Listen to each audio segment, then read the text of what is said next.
The Greek philosopher Heraclitus once said, "It has been said that no man ever steps in the same river twice, for it's not the same river and he's not the same man." This can also be said of the Snake River in Idaho for all its geological changes along its 1,078 miles, including the remarkable Shoshone Falls.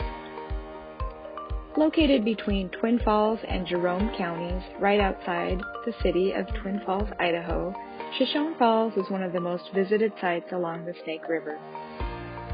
Shoshone Falls, which is sometimes called the Niagara Falls of the West, was first discovered by Europeans in the 1840s and became a popular tourist attraction starting in the 1860s. It is located approximately 3 miles northeast of the city of Twin Falls. Shoshone Falls is 212 feet high, 45 feet higher than Niagara Falls, and flows over a rim nearly 1,000 feet wide. The flow over the falls ranges from 20,000 cubic feet per second during late spring of wet years to a minimum scenic flow of 300 cubic feet per second in dry years.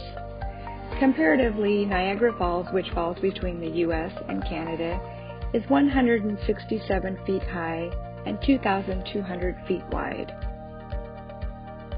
The view of the falls varies significantly depending on the amount of water flowing in the Snake River at different times during the year. During high water in the spring, the falls appear as a single flow of water stretching the full width of the river. In low water, which is fall and winter, the falls split into 4 or more separate drops. The widest, northern section is also called Bridal Veil Falls. Ironically, Niagara Falls also has a section called Bridal Veil Falls. Shoshone Falls is one of the most stunning natural beauties along the Snake River, and the best time to view the falls is in the spring when water flows are high. During dry years, irrigation changes to Snake River flows can greatly reduce water over the falls in the summer and fall. The highest flow ever recorded at Twin Falls was 32,200 cubic feet per second on June 10, 1914, and the lowest was 303 cubic feet per second on April 1, 2013. Shoshone Falls was formed by a catastrophic outburst of flooding on the Snake River during the Pleistocene era, also known as the Ice Age, about 14,000 years ago, and has been a point of attraction for more than 150 years, either for viewing purposes or for gold mining, and today hydroelectric power, and as a high tourist attraction site. In 1860, gold was discovered along the southern border of the Snake River, which prompted a rush of gold miners to the area and also prompted Idaho becoming a formal state in 1863. Gold was discovered below Shoshone Falls in 1869, and hundreds of miners moved into the canyon in hopes of finding their fortune. The best spot for mining was said to have been the stretch just east of Murtaugh to Clark's Ferry from just west of Twin Falls along the Snake River. The gold rush was short-lived, but 3 small cities sprung up during this time, including the still existing town of Twin Falls. The Snake River now holds a host of hydroelectric power plants, 17 of them to be exact. Idaho Power owns and operates these 17 hydroelectric plants on the Snake River and its tributaries. A hydroelectric dam works like this. Gravity causes water to fall through the penstock inside the dam. At the end of the penstock there is a turbine propeller, which is turned by the moving water. The shaft from the turbine goes into the generator, which produces the power. A hydroelectric generator converts this mechanical energy into electricity. They make up our largest resource of electrical generation.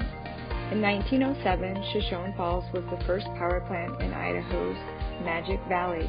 This was acquired by Idaho Power in 1916 and rebuilt in 1921.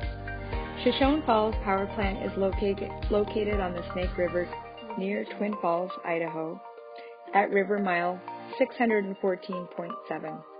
The plant has a nameplate generating a capacity of 11,500 kilowatts. It includes a diverse dam and a power plant house with 3 generators. Clean, pollution-free energy, but they can also harm the environment.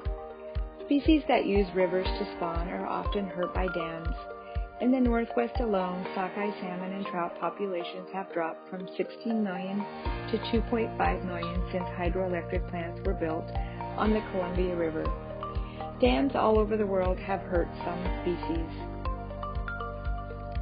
Prehistoric Native Americans lived along the Snake River starting more than 11,000 years ago.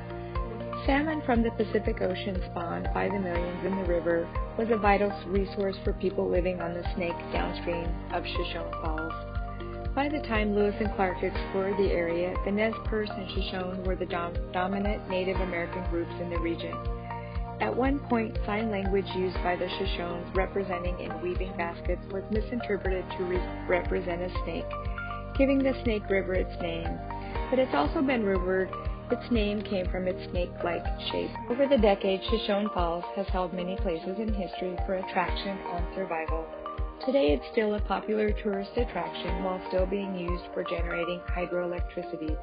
Its beauty serves both the aesthetic eye and also function, operating as the best of both worlds.